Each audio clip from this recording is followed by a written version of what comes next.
Good morning. My name is Megan O'Connell, and I'm a professor of psychology at the University of Saskatchewan.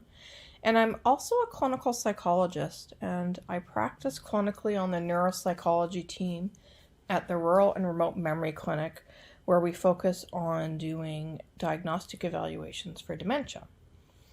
Today, what I'd like to talk to you about is aging in place, but specifically interventions for dementia and cognitive impairment and innovations that allow people to participate in these interventions in place and the future directions. Before I talk about cognitive impairment and dementia, however, I need to talk about the fact that normal aging is associated with cognitive changes, and this is considered normal. As you can see here in this graph, most of these cognitive changes represent decline. Reasoning, spatial visualization, memory, speed of mental processing all decline throughout the adult lifespan. Vocabulary, however, increases until about the 70th decade and then does begin to decrease. And this work is known from multiple studies around different parts of the world, from cross-sectional and the more rigorous or better quality longitudinal studies. So this is what we consider to be the state of knowledge in cognitive aging, or healthy aging. And I want to contrast healthy aging with, or what we'll call normal aging, with pathological aging or diseases that can impact cognition. And I want to first describe the fact that these diseases that can impact cognition do deviate from normal cognitive aging. There is a period, however, where preclinically people look very similar to those who are on a normal aging trajectory, but then after some time they experience some mild cognitive impairment, which is defined as cognitive impairment in one or two domains, but impairment that's not really adequate to actually make any huge impacts on somebody's ability to function independently in daily life. However, for a large proportion of those with mild cognitive impairment, they go on to get something more serious, and they go on to be diagnosed with dementia. And dementia is defined as impairment in cognition, and that can include multiple different domains or different aspects of thinking, which includes complex attention, executive function, learning and memory, language abilities, whether that be receptive or expressive language, perceptual motor function, and social cognition, which is defined as your ability to, say, recognize emotional states of others or their potential intentions. What's really important, though, about the diagnosis, or the thing that makes dementia, is that this impairment in cognition needs to be a decline from previous functioning, and it needs to be sufficient enough to interfere with your independence in your day-to-day functioning. And that is what we define as dementia. However, there are many different causes of dementia, including some that you might have heard of. So the most common cause of dementia is Alzheimer's disease, but there are other causes due to different pathophysiological mechanisms. Each different cause of dementia impacts the brain in different ways, so we see different clinical presentations. Some causes of dementia are young onset, so they happen before the age of 65. Most, however, are after the age of 65. And although there are some maybe genetic risk factors associated with dementias, very few of these dementias are considered highly genetic in nature. We might see them, however, run in families because dementia is fairly common, and it's particularly common with advanced age. So at the age of about 65, about 6 to 7% of people have dementia in Canada, but at the age of 85 plus, about 35% of people have dementia, and at the age of 100, about 50% of people have dementia, at least according to the Canadian Study of Health and Aging that was conducted in the early 1990s. I want to talk a bit about the newest, some of the newer works in aging, and that includes a Canadian consortium on neurodegeneration and aging, which is a pan-Canadian group of researchers. It includes 19 teams and several cross-cutting platforms. And each team works within itself, focusing on a certain subject area related to dementia care, and of course, collaborations occur across teams. I co-lead Team 15 in the CCNA with Deborah Morgan, And our team focuses on rural dementia care. And the particular part of the team that my work predominantly focuses on is the Rural and Remote Memory Clinic Interventions, or the RRMCI. And in the RRMCI, we've been making use of technology to remotely deliver interventions to facilitate aging in place. And these interventions, there's a suite of them. They're psychological in nature, and they're designed to improve quality of life or maximize daily function. So one of the interventions is a sleep intervention. This is focused on people with chronic insomnia. We also help to screen for apnea, which has a different treatment. But the frontline treatment for chronic insomnia is actually a psychological treatment, and this is cognitive behavioral therapy for insomnia. It's highly effective, and it can be delivered remotely, and we've been adapting it for people with cognitive impairment and dementia and their caregivers. We also have been delivering cognitive rehabilitation remotely through technology. Cognitive rehabilitation is a highly individualized therapy where we work with you to understand your daily goals, and we work with you to understand how to achieve these daily goals in the context of your particular cognitive difficulties. Another intervention that we've been doing out of the RMCI since the beginning of the pandemic is a socialization intervention with the aim of creating a virtual space that is socially inclusive for persons with dementia and their caregivers. And this is because socialization is so important for your mental health, but also for your cognitive health, and can be associated with reducing risk of dementia later, but I'll talk about that at the end. And finally, we are beginning to get up and running in our suite of interventions that we're delivering through the RRMCI, a culturally safe Indigenous caregiver support group. And this is particularly important because Indigenous peoples may not approach currently existing support groups because of the lack of culturally safe or culturally appropriate approaches. So we will be working to co-design what this might look like with some First Nations communities in southern Saskatchewan.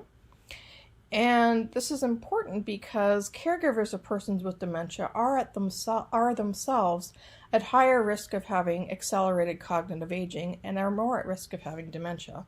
So it's all the more important to provide interventions for these caregivers as well as for those who live with dementia. Much of this work through the RMCI is collaborative. There are different teams for each project. Some of these projects I spoke about. Some are future projects. And I also want to highlight the fact that the RMCI, which is one of the remotely delivered post-diagnostic supports in Saskatchewan, does not exist in a vacuum. And we also have access, and our patients and clients and families have access to the services provided by the Alzheimer's Society of Saskatchewan as well. Through much of our work in the RMCI, we've discovered quite a few individuals who have typically presenting dementia but have never received a diagnosis from a primary healthcare provider. And we know from research that only about 50% of people in developed countries receive a diagnosis of dementia in the community. So it is an underdiagnosed condition. And based on our interviews with stakeholders and those with lived experience and rural healthcare providers, we facilitate self-referral for these assessments, but we do open this to formal channels of referral as well. And all of these this diagnostic process is done remotely, and this was planned before the before the pandemic, but I must say that we've been able to continue to do this work due to the remote nature of our healthcare services. So a lot of what I've just talked about are some of the innovations that we were doing pre-pandemic in using technology for remote healthcare. And as many of you have likely experienced yourself, everybody is now using technology for remote healthcare. And some of the work that we did through the Alzheimer's Society of Canada COVID Task Force, just really at the beginning of the pandemic, helped us really understand that yes, we can be doing this, and how should we do this, and what are the best practices in doing this in the area of dementia assessment and diagnosis. Some of the work that I think that we can contribute to this field is understanding that remote healthcare works really well for some people under some circumstances. And I think that the pandemic has taught a lot of people, what our team has known for quite some time, is technology is a fantastic way to remotely deliver healthcare. But going forward, when should that be kept, and who should that be kept for, and when, under what circumstances should it be kept? So one of the things that we're working on is developing a way to assess each patient or client in your workload to figure out who should get their services remotely, where would that work best, is that best for them, is that best care, and under what conditions should we make those decisions. And some of that relates to knowing information communications or ICT infrastructure, because access to technology, of course, is one of the first steps to the psychological processes required to accept new technology, and these things can be quite linked, and they're particularly relevant in the rural setting, where we do know that ICT or information communications technology infrastructure is lacking relative to urban settings, and that lacking creates a psychological barrier to use, and this can be perpetuating, so that when ICT infrastructure does become available, it's not adopted necessarily by those who've had a lack of exposure. So we do know all these factors work together, and some of the work we've been doing in the pandemic, but as I said, a lot of this thinking did precede the pandemic in terms of remote healthcare, and when and where should we be using it. So we will be doing some work on that as well going forward. But I also wanted to talk about the future of dementia care that will facilitate all people to age in place. And I want to talk a little bit about risk factors for dementia, but I want to first of all, not freak anyone out that these are data from means across individuals and not specific to any one. And there's no suggestion that an absence of risk factors protects against dementia, and risk factors likely interact with dementia pathology. So in 2020, a Lancet Commission about preventable risk factors came out. And in midlife, the preventable risk factors are hearing loss, traumatic brain injury, hypertension, alcohol use, and obesity. And in late life, we know that preventable risk factors include smoking cessation, managing depression, mitigating social isolation, increasing physical activity, avoiding air pollution, and controlling diabetes. And some of this relates to this construct of cognitive reserve, which is developed in early life. You may have noted that on that slide, although I recognize I had to go fairly quickly. And cognitive reserve means that your brain can handle more pathology before you get diagnosed with dementia. So these two people have the same degree of pathology in their brain, but only one of them is showing clinical dementia and the other one's able to manage functionally better due to this thing called cognitive reserve. And cognitive reserve, as we go into the future, will likely be understood to interact with biological sex and gendered-related variables in ways that interact to increase or decrease your dementia risk. So what is the future of dementia care? It is prevention. Physical activity and exercise has been shown time and time again to help mitigate the effects of cognitive aging, delay dementia onset, is helpful for those who have dementia, and does reduce your overall dementia risk. Multitude of lifestyle interactions mitigate the impact of aging and cognitive status. And for this reason, the world is engaging in an intervention trial that's now coming to Canada very soon.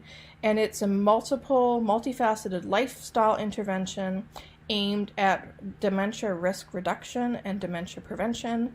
Canada, through the CCNA, is involved in this, and the group will be monitoring physical activity and cognitive status for 22,000 people and looking at whether or not two different types of interventions make a difference in terms of dementia risk reduction.